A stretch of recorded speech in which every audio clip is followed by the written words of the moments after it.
Hello, good morning. ഇന്നേതാ ദിവസം എന്നറിയോ? അന്ന് നമ്മളൊരു പൈലറ്റ് സ്റ്റഡിക്ക് പോയിട്ടില്ലായിരുന്നു.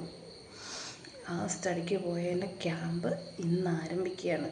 സോ ക്യാമ്പിൻ്റെ വിശേഷങ്ങളൊക്കെ അറിയണ്ടേ? പെട്ടെന്ന് പോയി കുളിച്ച് റെഡിയായി ക്യാമ്പിന് പോകാനായിട്ട് റെഡിയാവാം കേട്ടോ. എനിക്ക് തോന്നുന്നു എല്ലാവരും വീഡിയോസൊക്കെ കണ്ടിട്ടുണ്ടാവും എവിടെയാണ് നമ്മൾ ക്യാമ്പിന് പോകുന്നത്. എന്നാലും ഒന്നുകൂടെ പറയാം. വട്ടവട കോവിലൂർ എന്ന് പറയുന്ന കമ്മ്യൂണിറ്റിയിലാണ് നമ്മൾ ക്യാമ്പിന് പോകുന്നത്. അയ്യോ, നല്ല ഉറക്കമുണ്ട്. എന്നാലും സാരമില്ല, നമുക്ക് ക്യാമ്പിന് പോകണം. വേഗം പോയി ഒരുങ്ങിയിട്ട് വരാം കേട്ടോ. നമ്മൾ പാക്കിംഗ് ഒക്കെ കഴിഞ്ഞ് ലഗേജൊക്കെ താഴെ എത്തിച്ചു കേട്ടോ. എൻ്റെയും നമ്മുടെ മിസ്സിൻ്റെയും ലഗേജാണ് കേട്ടോ ഇത്. അങ്ങനെ നമ്മൾ പാക്കിംഗ് ഒക്കെ കഴിഞ്ഞതാ വന്ന് നമ്മുടെ ഡോറ് തുറക്കാൻ നേരം പെട്ടു. നമ്മുടെ കീയും മിസ്സിങ് ആണ്. സ്പെയർ കീ ഓൾവേസ് അത് ഇവിടെ ഈ ഒരു റൂമുണ്ടായിരുന്നു, അതിൽ വെക്കുന്നതായിരുന്നു. ബട്ട് ആ റൂമിൽ വെച്ചിട്ട് അവർ ആ റൂം പൂട്ടിപ്പോയിക്കുകയാണ്. സോ എങ്കിലും അടിപൊളി. എന്താണ് സംഭവിക്കാൻ പോകുന്നതെന്ന് നമുക്ക് അറിയില്ല. മേ ബി ബസ് മിസ്സാവാൻ ചാൻസ് ഉണ്ട്. നോക്കാം. കണ്ടോ, ഈ ലോക്കാണ് നമുക്ക് തുറക്കാനുള്ളത്. എന്താകും എന്നൊരു പിടിയില്ല കേട്ടോ. അങ്ങനെ കുറച്ച് കഴിഞ്ഞപ്പോഴത്തേനും അവരൊക്കെ വന്നു, ലോക്കൊക്കെ തുറന്നു. നമ്മളിതാ തിരുവല്ല ബസ് സ്റ്റാൻഡിലേക്ക് പോയിക്കൊണ്ടിരിക്കുകയാണ് കേട്ടോ. ഇപ്പോൾ സ്റ്റാൻഡിലെത്തി. ആര്യാസ് അവിടെ ഒരു ഹോട്ടലുണ്ട് കേട്ടോ, വെജിറ്റേറിയൻ ഹോട്ടൽ. നമ്മൾ കയറി ഫുഡൊക്കെ കഴിക്കാനായിട്ട് ഓർഡറൊക്കെ കൊടുത്തു. ഞാൻ ഒരു മസാല ദോശ കേട്ടോ പറഞ്ഞത്. പിന്നെ മിസ് ഇതാ ചപ്പാത്തിയൊക്കെ പറഞ്ഞിട്ടുണ്ടായിരുന്നു.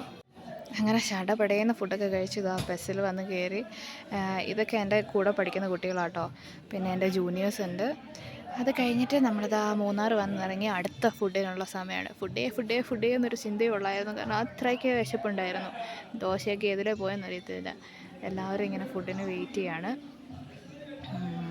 നമ്മൾ ഒരു നോർമൽ ഊണാണ് കേട്ടോ പറഞ്ഞത്.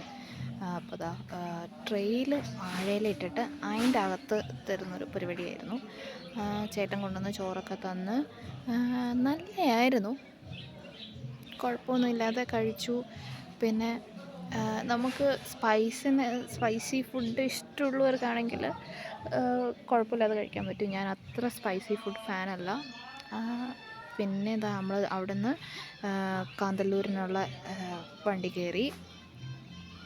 അങ്ങനെ കാന്തല്ലൂരല്ല, സോറി, നമ്മുടെ ആ സ്റ്റോപ്പിൻ്റെ പേര് എനിക്കറിയില്ല കേട്ടോ. ഇവിടെ വന്ന് ഇറങ്ങിയിട്ട് നമ്മൾ ജീപ്പിന് വരണമായിരുന്നു.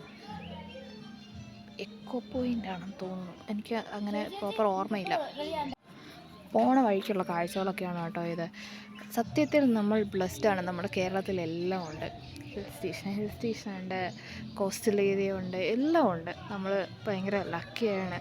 അങ്ങനെ തേയിലത്തോട്ടത്തിൻ്റെ നടുക്കൂടെയൊക്കെയാണ് ഈ പൊയ്ക്കൊണ്ടിരിക്കുന്നത്. ഇടയ്ക്ക് ചെറിയ മഴയൊക്കെ ചാറി മഞ്ഞൊക്കെ ആയിട്ട് ഇങ്ങനെ പൊയ്ക്കൊണ്ടിരിക്കുമ്പോഴത്തേനും നല്ല രസമുണ്ടായിരുന്നു കേട്ടോ. ഇതൊക്കെ കാണുമ്പോൾ ഭയങ്കര സന്തോഷം തോന്നി. പിന്നെ ഉള്ള ഒരു ബുദ്ധിമുട്ടെന്ന് പറയുന്നത് ഇതായിരുന്നു. ജീപ്പിൽ കയറി അവിടുത്തെ ആൾക്കാരും ഉണ്ടായിരുന്നു. അല്ലല്ല, ഈ ജീപ്പ് നമ്മൾ പ്രൈവറ്റ് വിളിച്ചത് കേട്ടോ.